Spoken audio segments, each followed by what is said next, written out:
आज हम लोग मॉडर्न फिजिक्स का ऑब्जेक्टिव क्वेश्चंस देखने वाले हैं जो काफ़ी इम्पोर्टेंट है। काफ़ी इम्पोर्टेंट इसलिए मैं कह रहा हूँ कि यहीं से पूछे जाएंगे और यहीं से पूछे जाते हैं। तो आप लोगों को मालूम है कि मॉडर्न फिजिक्स में टोटल 5 चैप्टर्स हैं, जिसमें पहला चैप्टर का नाम है dual nature of light and radiation, जिसे शॉर्ट में हम लोग फोटो इलेक्ट्रिक इफेक्ट कहते हैं। यहाँ से मैं 16 ऑब्जेक्टिव क्वेश्चन बताने वाला हूँ जो एनसीईआरटी का है। ठीक है, एनसीईआरटी बेस्ड है। एटम्स परमाणु से 12 ऑब्जेक्टिव क्वेश्चन बताने वाला हूँ। न्यूक्ली जिसे नाभिक कहते हैं उससे 18 ऑब्जेक्टिव बताने वाला हूँ, क्योंकि ये बहुत बड़े चैप्टर्स हैं। इसी में रेडियो एक्टिविटी भी है और nucleus energy, nuclear energy. Semiconductor electronic devices जिसको हम लोग बोलते हैं अर्धचालक, उसमें 16 ऑब्जेक्टिव क्वेश्चन बताने वाला हूँ। और लास्ट कम्युनिकेशन सिस्टम से 8 ऑब्जेक्टिव क्वेश्चन बताने वाला हूँ। जो भी है आप जोड़ लीजिए, 16, 12, 18, 16 और 8। ठीक है, इस क्वेश्चन को आप ज़्यादा नहीं, बस 2 बार स्टेप बाय स्टेप देख लो, सुन लो। ठीक है, लिखने की कोई आवश्यकता नहीं है। ठीक है, बहुत कम समय बचा हुआ है। आप लोग बहुत परेशान होंगे कि सर क्या पढ़े क्या नहीं पढ़े। बिल्कुल घबराने की कोई ज़रूरी नहीं है। अब तक मैं 5 सेट का लाइव टेस्ट ले चुका हूं, जिनमें से आप लोग का परफॉर्मेंस 90+ है। ठीक है, और उम्मीद है कि वहां पर, चूँकि आपको तो 50% ही जवाब देना है और सारा खेला ऑब्जेक्टिव पर ही होता है, लेकिन आप लोग शॉर्ट क्वेश्चन और लॉन्ग क्वेश्चन को भी देखते रहे कंटिन्यू। ठीक है, चलो इधर उधर की बातें ना करते हुए हम लोग वीडियो को स्टार्ट करते हैं। और आप लोग एक एक क्वेश्चन को देखो। ठीक है, मैं भी पढ़ रहा हूँ, आप लोग भी पढ़ो। चारों जानते हैं, चारों ऑप्शन पढ़ना चाहिए, उसके बाद आंसर मारना चाहिए। लेकिन हम लोग जैसे एक ऑप्शन देखते हैं सही, झटपट ऑप्शन मार देते हैं, वो गलत प्रोसेस होता है। पढ़ना नहीं होता है दोस्त, सीखना भी होता है बहुत कुछ। ठीक है, चलो मैं स्टार्ट कर रहा हूँ। पहला क्वेश्चन हमारा कि कैथोड रेज है electromagnetic waves, positive charge particle, negative charge particle, chargeless particle. Electromagnetic waves को हिंदी में बोलते हैं विद्युत चुंबकीय तरंग। पॉजिटिव चार्ज पार्टिकल को बोलते हैं धनात्मक कण, आवेशित कण। और नेगेटिव चार्ज पार्टिकल को बोलते हैं नेगेटिव ऋणात्मक आवेशित कण। और चार्जलेस मतलब आवेशहीन कण। ठीक है, तो इसका सही हो जाएगा कि कैथोड रेज जो होता है वो नेगेटिव चार्ज पार्टिकल होता है। क्या होता है? नेगेटिव चार्ज पार्टिकल होता है। Option number C is the right answer. इसे ब्लैक किया हुआ है ताकि आप लोग ज़्यादा से ज़्यादा समझे। क्वेश्चन नंबर 2, कैथोड रेज समूह होता है इलेक्ट्रॉन्स का, प्रोटॉन्स का, न्यूट्रॉन्स का, नन ऑफ दिस। चूंकि अभी नेगेटिव पढ़े हैं तो नेगेटिव का नेचर कौन होता है? इलेक्ट्रॉन्स होता है, प्रोटॉन। न्यूट्रॉन में तो चार्जलेस ही होता है, प्रोटॉन पॉजिटिव होता है। तो कैथोड रेज जो है वो किसका समूह होता है? इलेक्ट्रॉन्स का समूह होता है। एक के ऊपर एक क्वेश्चन सब इंपॉर्टेंट्स हैं। ठीक है, सबको एक बार 2 बार आप लोग स्टेप बाय स्टेप देखिए वीडियो को और आगे पढ़ते जाइए। ठीक है, हड़बड़ी नहीं करना है। नेक्स्ट क्वेश्चन है कि इलेक्ट्रॉन वोल्ट द्वारा मापा जाता है। इलेक्ट्रॉन वोल्ट द्वारा क्या मापा जाता है? Charge, potential difference, current, energy. Electron volt द्वारा आवेश मापा जाता है, विभवांतर मापा जाता है, विद्युत धारा मापा जाता है या ऊर्जा मापा जाता है। तो इसका सही ऑप्शन हो जाएगा ऑप्शन नंबर डी, एनर्जी को मापा जाता है। ठीक है, क्वेश्चन नंबर 4 जो काफ़ी इंपॉर्टेंट क्वेश्चन है, क्लास में मैंने पढ़ाया था कि इलेक्ट्रॉन का विशिष्ट, ये विशिष्ट होना चाहिए, विशिष्ट आवेश होता है, स्पेसिफिक चार्ज ऑफ इलेक्ट्रॉन। तो 1.8 × 10⁻11 coulomb per kg, 1.8 × 10⁻19 coulomb per kg, 1.9 × 10⁻19 coulomb per kg और 1.6 × 10⁻19 कूलम पर kg। तो विशिष्ट आवेश बराबर होता है E/m, यानी charge of electron by mass of electron. इसको जब कैलकुलेशन करेंगे तो इसका वैल्यू आएगा 1.8 × 10⁻11 coulomb per kg। That means question number 4 का सही ऑप्शन ऑप्शन नंबर ए है। ठीक है, अगला क्वेश्चन जो काफ़ी बेहतरीन क्वेश्चन है, प्लांक कांस्टेंट का डायमेंशन है ml² T⁻⁻1, ml² T⁻⁻2, ml T⁻⁻1, ml T⁻⁻2। मैं आपको बता देना चाहता हूं कि ये वर्क या एनर्जी का होता है, ये मोमेंटम का होता है और ये फोर्स का होता है। तो आपसे प्लांक कांस्टेंट पूछ रहा है तो उसका यही ऑप्शन नंबर ए होगा, ml² T⁻⁻1 is the right answer. I hope कि आप लोग समझ गए होंगे। ठीक है, नेक्स्ट क्वेश्चन जो स्टूडेंट काफ़ी कंफ्यूज्ड में है और अभी भी हमें 2-4 स्टूडेंट क्वेश्चन करके पूछ लिए, जस्ट मैसेज करके कि सर 6 नंबर का क्या होगा आंसर, सही आंसर। देखो, उत्सर्जित फोटो इलेक्ट्रॉन्स की काइनेटिक एनर्जी जो डिपेंड है वो दो चीज़ पर डिपेंड है, एक फ्रीक्वेंसी पर और एक वेवलेंथ पर।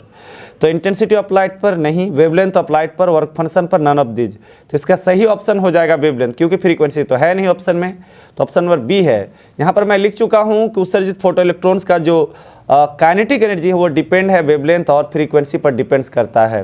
तो ये वाला जो एरो साइन है इसको आप लोग उतार लीजिए ताकि आप लोग कन्फ्यूज्ड ना हो, कन्फ्यूज होना ही नहीं है, ठीक है। नेक्स्ट क्वेश्चन है कि कोई फोटो सेल लाइट एनर्जी को किस में कन्वर्ट करता है, साउंड एनर्जी में, मैग्नेटिक एनर्जी में, नन ऑफ दिस, और सी में है इलेक्ट्रिकल एनर्जी।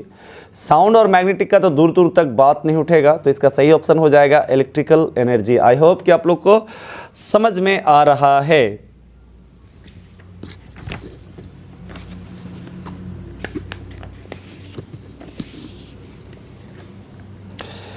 चलिए क्वेश्चन नंबर 8, किसी रेडिएशन की एक क्वांटम जिसमें निश्चित एनर्जी होती है कहलाता है प्रोटॉन, फोटोन, न्यूट्रॉन और लेप्टॉन होगा ये बच्चों, ठीक है यहाँ पर। चलो, तो रेडिएशन की जो एक क्वांटम जिसमें निश्चित एनर्जी होती है जिसे हम लोग फोटोन कहते हैं, ये बात मैक्स प्लांक ने भी कहा था और साइंटिस्ट अल्बर्ट आइंस्टीन ने भी कहा था। Option number B is the right answer. प्रकाश की कण प्रकृति को निरूपित करता है, यानी प्रकाश में पार्टिकल होता है, इस बात को कौन वेरीफाइड करता है, इंटरफेरेंस, पोलराइजेशन, डिफ्रैक्शन। जी नहीं, इस बात को वेरीफाइड करता है फोटो इलेक्ट्रिक इफेक्ट, प्रकाश विद्युत प्रभाव। Option number A is the right answer. Next question है 10 नंबर कि फोटोन का रेस्ट मास होता है। तो जब फोटोन रेस्ट हो जाता है, रेस्ट में आ जाता है, तो वो अपना अस्तित्व खो देता है, वो अपना अस्तित्व खो देता है, तो उसका रेस्ट मास 0 होता है। Option number D is the right answer. Question number 11, किसी इलेक्ट्रॉन का वेग बढ़ने पर उसका डी ब्रॉगली वेवलेंथ। चलो पहले देख ही लेते हैं कि डी ब्रॉगली लैम्डा बराबर क्या होता है, h/mv। तो वेलोसिटी बढ़ेगा तो वेवलेंथ क्या होगा, घटेगा, सीधी सी बात है, ठीक है, थ्योरी यहाँ पर कह रही है। तो option B is the right answer. वेग बढ़ने पर डी ब्रॉगली वेवलेंथ क्या होता है, घटता है। नेक्स्ट क्वेश्चन जो काफ़ी बोर्ड में पूछे जाते हैं, लैम्डा वेवलेंथ वाले फोटोन की एनर्जी है SC lambda, SC/λ, H λ/c, λ/SC। तो इसका सही आंसर हो जाएगा मेरे लाल वाल गोपाल साहब SC/λ, अभी जस्ट मैंने पढ़ाया, ठीक है।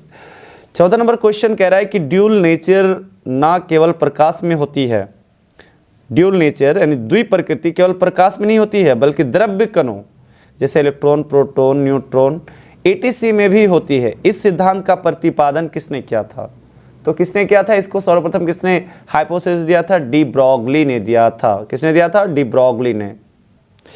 चलो तो बच्चों आपके सामने उसका आंसर आ चुका है, मैक्स प्लांक, आइंस्टीन, न्यूटन। जी नहीं, डी ब्रॉगली ने, यानी option number D is the right answer, ठीक है। नेक्स्ट क्वेश्चन है, यदि मास m का कोई कण भी चाल से गतिमान हो तो उसमें रिलेटेड वेवलेंथ लैम्डा होगा। अभी जस्ट मैंने बताया mv/λ, m/hv, h/mv, v/hm। तो इसका सही ऑप्शन होगा h/mv। Option C is the right, lambda बराबर h/mv होता है। नेक्स्ट इसमें कौन आवेश रहित है, चार्जलेस है, जिसमें अल्फा कण, बीटा कण, फोटोन, प्रोटॉन, ठीक है। तो इसका सही ऑप्शन हो जाएगा photon is the electromagnetic waves, this is the chargeless particle. Option C is the right answer. बहुत ही बेहतरीन। चलो अब हम लोग आ जाएंगे एटम्स में, ठीक है। ये था photo electric effect, dual nature of light and radiation. अब दूसरा चैप्टर जो हमारा है वो है एटम्स, जो काफ़ी बेहतरीन चैप्टर है। चलिए कह रहे हैं कि परमाणु की संरचना का ज्ञान प्राप्त करने के लिए किए गए प्रयोग में अल्फा पार्टिकल से रिलेटेड किस घटना का उपयोग किया गया था, रिफ्लेक्शन, रिफ्रैक्शन, डिफ्रैक्शन, स्कैटरिंग, परावर्तन, अपवर्तन, विवर्तन और स्कैटरिंग। स्कैटरिंग का हिंदी क्या होता है, डिफ्रैक्शन, स्कैटरिंग। तो स्कैटरिंग का होता है प्रकीर्णन होता है, ठीक है। तो इसका सही ऑप्शन हो जाएगा स्कैटरिंग, यानी प्रकीर्णन की घटना किया गया था, ठीक है। नेक्स्ट क्वेश्चन है कि एटम की ऑर्बिट में इलेक्ट्रॉन निम्न में किस बल के कारण रहते हैं। एटम की ऑर्बिट में जो इलेक्ट्रॉन है निम्न में किस बल के कारण होता है, nuclear force, gravitational force, Coulomb force, none of this. Nuclear force तो प्रोटॉन और न्यूट्रॉन न्यूक्लियस में होता है, ग्रेविटेशनल फोर्स वो मास के कारण, कूलम फोर्स जिसे हम लोग इलेक्ट्रिक फोर्स बोलते हैं, इसका सही ऑप्शन हो जाएगा कि एटम की ऑर्बिट में इलेक्ट्रॉन में किस बल के कारण रहते हैं, ऑप्शन नंबर सी। ठीक है, बहुत ही बेहतरीन क्वेश्चन है। रदरफोर्ड का स्कैटरिंग प्रयोग निम्नलिखित में किसका अस्तित्व सिद्ध करता है? Negative nucleus, positive nucleus, nucleus में न्यूट्रॉन, नन ऑफ दिस। जी नहीं, न्यूक्लियस का नेचर क्या होता है? पॉजिटिव, यानी पॉजिटिव न्यूक्लियस का अस्तित्व सिद्ध करता है। बहुत ही बेहतर क्वेश्चन है। क्वांटम थ्योरी का प्रतिपादन किसने किया था? रदरफोर्ड ने, बोर ने, डाल्टन ने, प्लांक ने। तो इसका सही ऑप्शन होगा मैक्स प्लांक ने किया था। Option number D is the right answer. चलो, हाइड्रोजन एटम की प्रथम कक्षा में इलेक्ट्रॉन की चाल, प्रथम कक्षा में इलेक्ट्रॉन की चाल और प्रकाश की चाल, यानी V और C। तो V हो गया velocity of electron in first orbit of hydrogen atom and C is the speed of light. इसका अनुपात का मान होता है 1/137, 1/2, 2/137, 1/237। बिल्कुल ये तीनों ऑप्शन गलत है, ऑप्शन नंबर बी। बहुत ही बेहतरीन क्वेश्चन सिलेक्ट किए हैं, कलेक्ट किए हैं। ठीक है, इसलिए आप लोग इसको देखिए एक बार, 2 बार, 3 बार, 4 बार, 5 बार। चलो, क्वेश्चन नंबर 6 है कि हाइड्रोजन एटम की बोर ऑर्बिट में इलेक्ट्रॉन की काइनेटिक एनर्जी यानी के और एटम की पोटेंशियल एनर्जी का अनुपात होता है 1/2, 2 -1/2 -2। तो इसका सही ऑप्शन हो जाएगा option number C, -1/2 is the right answer. Hydrogen spectrum की कौन सी सीरीज दृश्य भाग में बनती है? तो वैसे 5 ये होता है, लाइमन, बामर, पासन, ब्रैकेट, फुंड सीरीज। तो दृश्य भाग में जो बनता है वो बामर बनता है। ठीक है, लाइमन बनता है अल्ट्रावायलेट में और बाकी बाद इंफ्रारेड में, अवरक्त में। यहाँ से एक क्वेश्चन बिल्कुल डेफिनेटली रहते हैं हर बार, इस बार भी रहेंगे। तो आप लोग ज़्यादा से ज़्यादा देख लो, ठीक है इसको। तो Balmer is the right answer. Hydrogen spectrum में कौन सी सीरीज अल्ट्रावायलेट, देखो पूछ ही लिया, अल्ट्रावायलेट रीजन में पड़ती है, तो वो है लाइमन सीरीज। नेक्स्ट क्वेश्चन है बच्चों 9 नंबर कि जेड एटॉमिक नंबर की एटम की किसी दी गई ऑर्बिट में इलेक्ट्रॉन की एनर्जी समानुपाती होता है। वो जेड स्क्वायर का समानुपाती है, ई समानुपाती जेड स्क्वायर होगा, यानी option number B is the right answer. ठीक है, क्वेश्चन नंबर 10 कि एच एटम के प्रथम बोर ऑर्बिट में इलेक्ट्रॉन की ऊर्जा -13.6 इलेक्ट्रॉन वोल्ट है। दूसरे ऑर्बिट में इलेक्ट्रॉन की एनर्जी जो होगी वो होगी -3.4 इलेक्ट्रॉन वोल्ट। ठीक है, बाकी बात ऑप्शन है वो गलत है, ये सही है। जाके कॉपी थ्योरी देखिए आप, 100% आपको समझ में आएंगे, कंसेप्ट भी क्लियर हो जाएंगे। ठीक है, चलिए 11 नंबर क्वेश्चन है कि जब इलेक्ट्रॉन किसी ऊंची स्टेबल ऑर्बिट से नीचे स्टेबल ऑर्बिट में संक्रमण होती है तो एनर्जी का उत्सर्जन होता है या अवशोषण होता है? तो जैसे कि ऑप्शन देख रहे हैं, अवशोषण हो रहा है, उत्सर्जन हो रहा था, कांस्टेंट रहता है, नन ऑफ दिस। तो एनर्जी का उत्सर्जन होता है, option number B is the right answer. Rydberg constant का SI यूनिट है, रिडबर्ग कांस्टेंट का SI यूनिट है पर किलोमीटर, पर मीटर, पर न्यूटन, पर सेंटीमीटर। तो इसका सही ऑप्शन होगा पर मीटर। क्या हो जाएगा? पर metre is the right answer. ठीक है, तो ये था हमारा दूसरा चैप्टर एटम्स। अब हम लोग आएंगे तीसरा चैप्टर न्यूक्ली, नाभिक जिसको कहते हैं। बहुत ही बेहतर चैप्टर है, इससे तो 3-4 क्वेश्चन पूछेंगे। लिख लो कि न्यूक्ली से 4 या 5 ऑब्जेक्टिव क्वेश्चन फिक्स है या उससे ज़्यादा ही रहेंगे।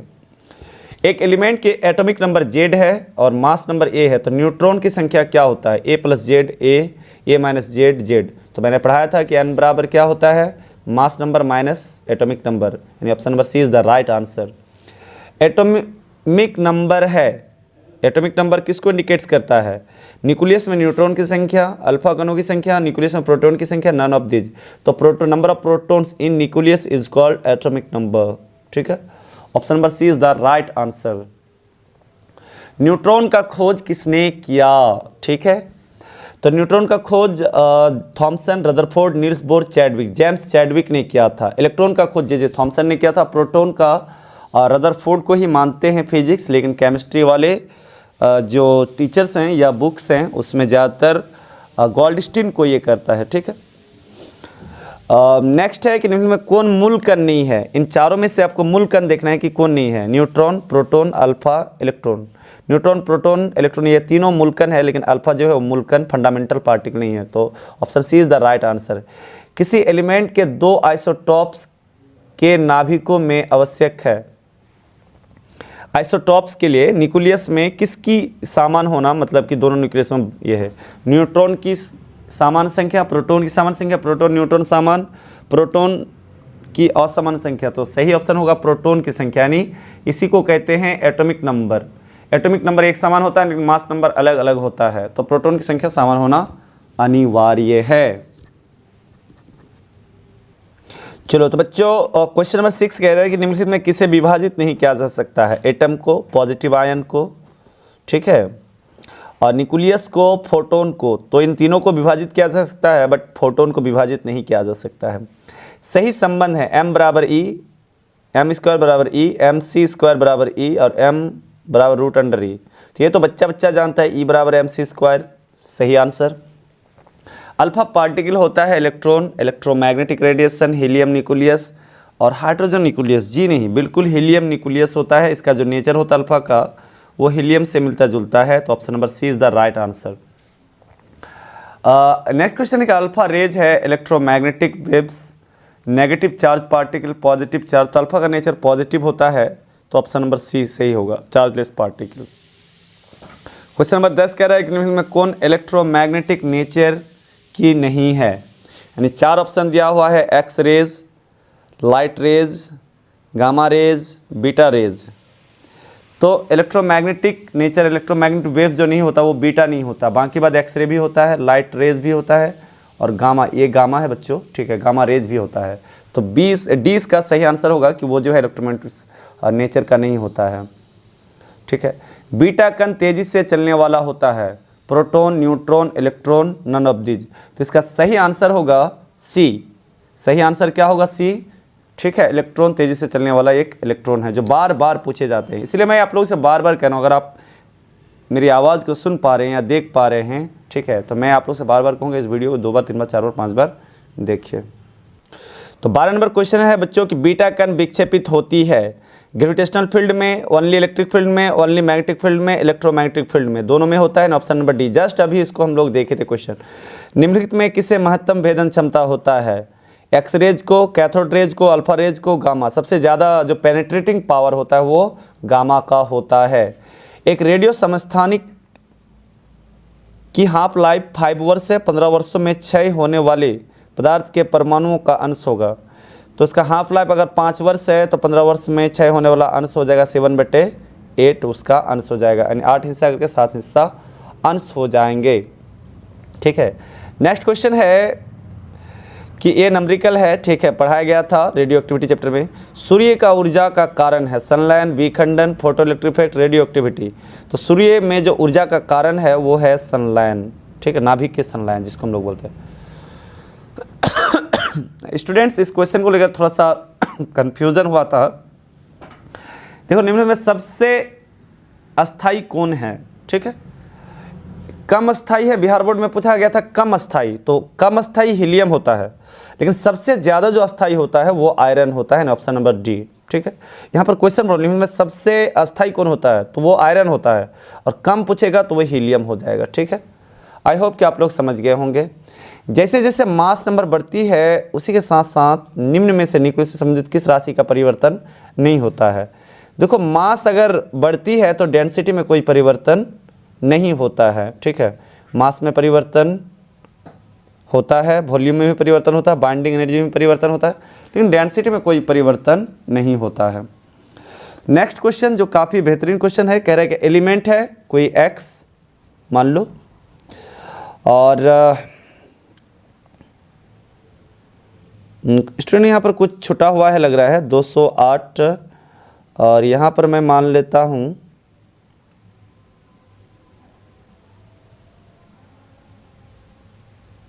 84 मान लेता हूँ, ठीक है। तो कह रहा है कि यहाँ 84 200 द्रव्यमान संख्या 208 होना चाहिए और परमाणु संख्या 84 होना चाहिए। बहुत एक बेहतरीन क्वेश्चन।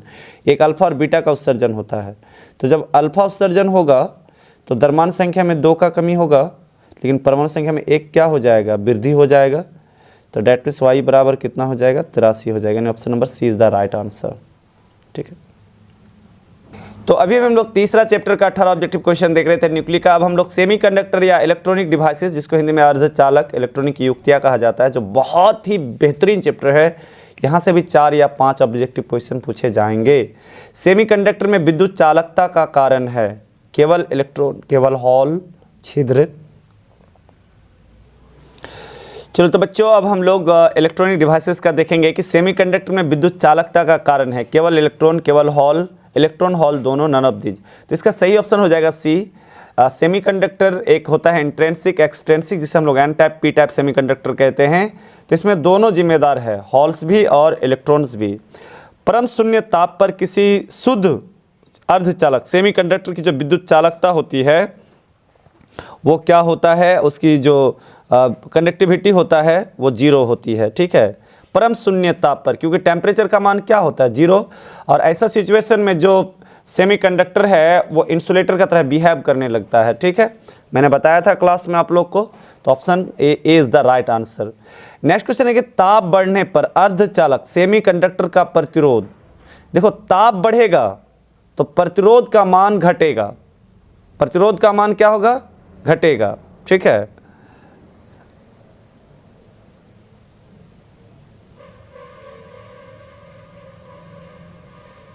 प्रतिरोध घटेगा, इसलिए घटेगा क्योंकि उसकी कंडक्टिविटी बढ़ता है। ठीक है, तो ताप बढ़ने पर अर्धचालक का प्रतिरोध घटता है, लेकिन ताप घटने पर प्रतिरोध का मान बढ़ता है। इटो क्वेश्चन आप लोग अच्छी तरह से नोट कर लो और सोच समझ के जाना कि ताप बढ़ेगा तो प्रतिरोध घटेगा, और ताप घटेगा तो प्रतिरोध का मान क्या होगा, बढ़ेगा। ठीक है, option B is the right answer. N type का जर्मेनियम प्राप्त करने के लिए जर्मेनियम में मिलाया जाता है या उपद्रव्य होना चाहिए। तो एन टाइप के लिए तो पेंटावैलेंट मिलाना होगा, सी। ट्राईवैलेंट भी नहीं, टेट्रावैलेंट भी नहीं, नन ऑफ दिस, ये सब नहीं। एन टाइप के अर्धचालक में बहुसंख्यक धारावाहक होते हैं।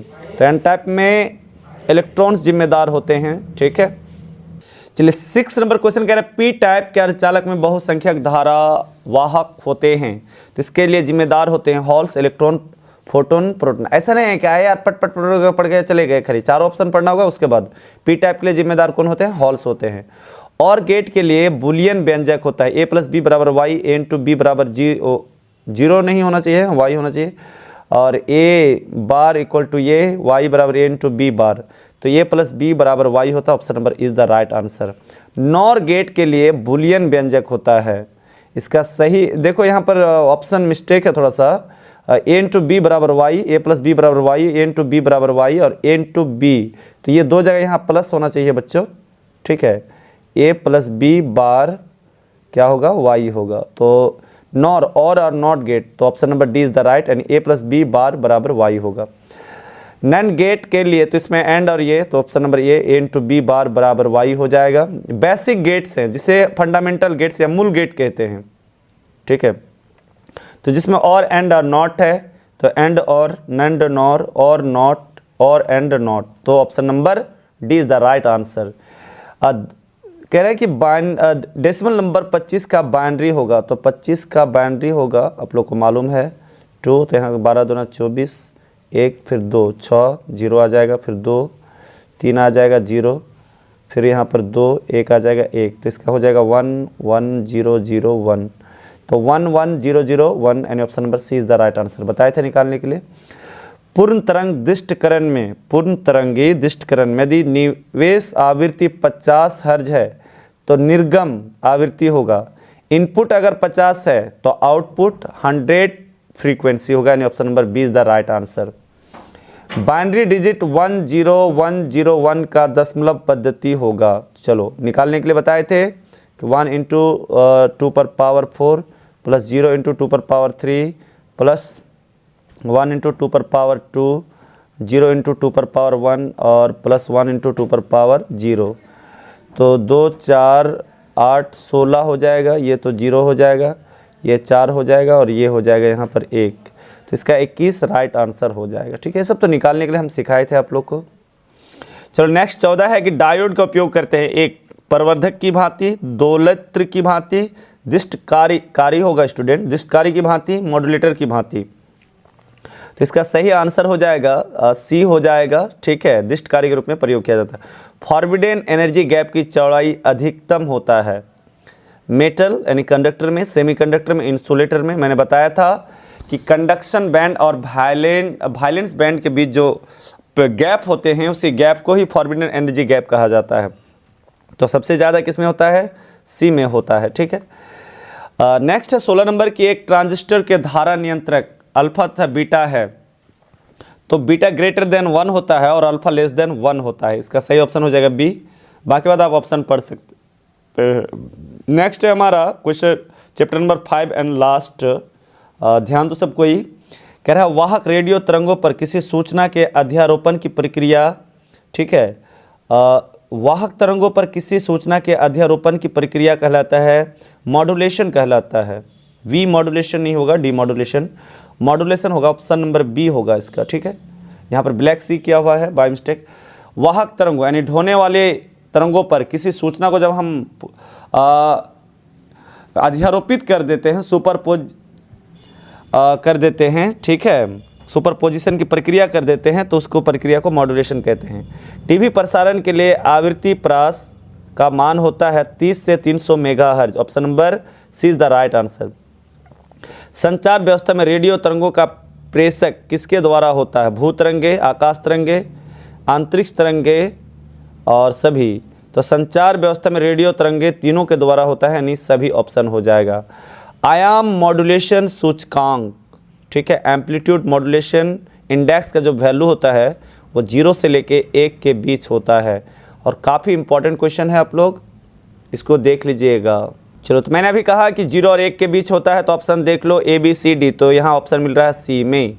आकाश तरंग का संचार आधारित है आयन मंडल द्वारा परावर्तन पर, आयन मंडल द्वारा अवशोषण पर, आयन मंडल से संचरण पर, तो आयन मंडल द्वारा परावर्तन होता है आकाश तरंगों का ये। मॉड्यूलन कितने प्रकार का होता है? तो मॉड्यूलन 3 प्रकार का होता है, फेज, फ्रीक्वेंसी और एम्पलीट्यूड। ठीक है, तो option number B is the right answer.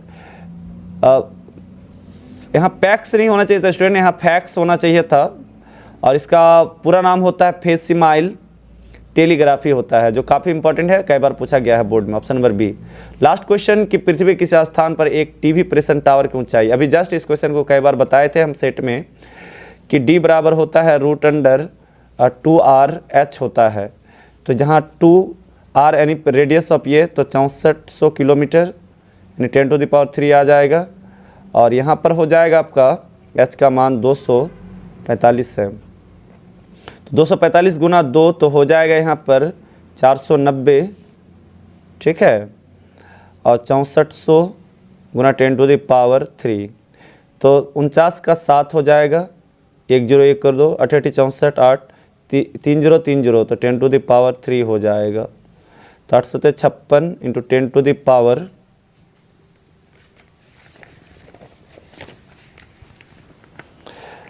हो जाएगा, ये मीटर हो गया, और 56 इसको हम लोग किलोमीटर में लिख सकते हैं। तो डैट मीन्स इसका जो सही आंसर होंगे वो क्या होगा? यहाँ 50 लिख दिया, लेकिन 56 होना चाहिए था, 56 किलोमीटर। ठीक है, 56 kilometre is the right answer. मैं सभी स्टूडेंट को कहूँगा कि सेट को आप लोग 1 बार 2 बार 3 बार 4 बार देख लो। ठीक है, महज 25 से 27 मिनट के अंदर इस वीडियो को आप कंप्लीट कर सकते हैं। चलिए, इस वीडियो को देखिए, अच्छी तरह से तैयारी कीजिए। बेस्ट ऑफ लक, मिलते हैं फिर नेक्स्ट वीडियो में।